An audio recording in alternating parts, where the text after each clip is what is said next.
Godhra બામણી road માંગલ્ય society ખાતે એક સવારમાં બનાવ બનતા ગોધરા નગરપાલિકા ફાયર વિભાગને તેનો મેસેજ મળતા ઘટના સ્થળે ફાયર બ્રિગેડ પહોંચતા એ ડિવિઝન પોલીસ સ્ટેશનના પીઆઈ શ્રી તથા ફાયરની આખી ટીમ, ફાયરના સુપ્રિન્ટેન્ડન્ટ સાથે રાખીને ઘરનું સર્ચ કરવામાં આવ્યું તો અંદર આગ લાગી એવી પ્રથમ દ્રષ્ટિએ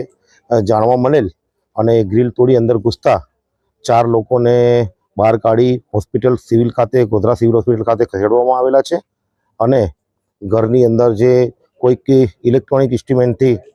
ફાયર થયું હોય એવું પ્રાથમિક દ્રષ્ટિએ દેખાઈ રહ્યું છે અને હાલ ફાયરની ટીમ, ગોધરા નગરપાલિકા અને પોલીસની ટીમ તથા જીબીની ટીમ બધા ઘટના સ્થળ પર હાજર છે અને તપાસ ચાલુ છે કે કયા પ્રકારની આગ લાગી છે ને કેવી રીતે આ બનાવ બન્યો છે અને જે 4 વ્યક્તિઓને અંદરથી કાઢવામાં આવે છે લોકોને ગોધરા સિવિલ ખાતે ખસેડવામાં આવે છે। આ એક જ ખૂબ જ એક દુઃખદ ઘટના બની છે। તેનાથી ખરેખર આજુબાજુની સોસાયટીને ને ગોધરાના તમામ રહીશોને એક શોક લાગ્યો છે અને ખરેખર એક બહુ દુઃખદ ઘટના બની છે। તેની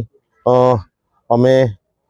ખૂબ જ અમારો ઓળ લાગતો હોય, અમે ખૂબ દુઃખી અને આજુબાજુના લોકોને બી કુતૂહલ છે કે આ કેવો પ્રકારનો બનાવ બન્યો છે અને તેમના પરિવારને કુદરતે આ દુઃખદ ઘટના બની છે તેની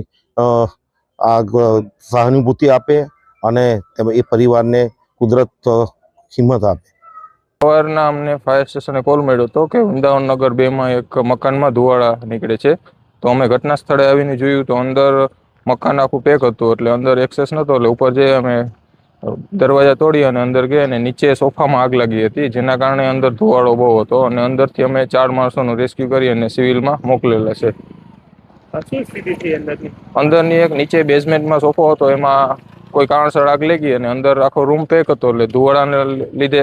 જે માણસો હતા એ ગુમડાઈને અંદર બેહોશ હતા, જે અમે રેસ્ક્યુ કરી અને એમ્બ્યુલન્સ દ્વારા સિવિલમાં મોકલેલા છે।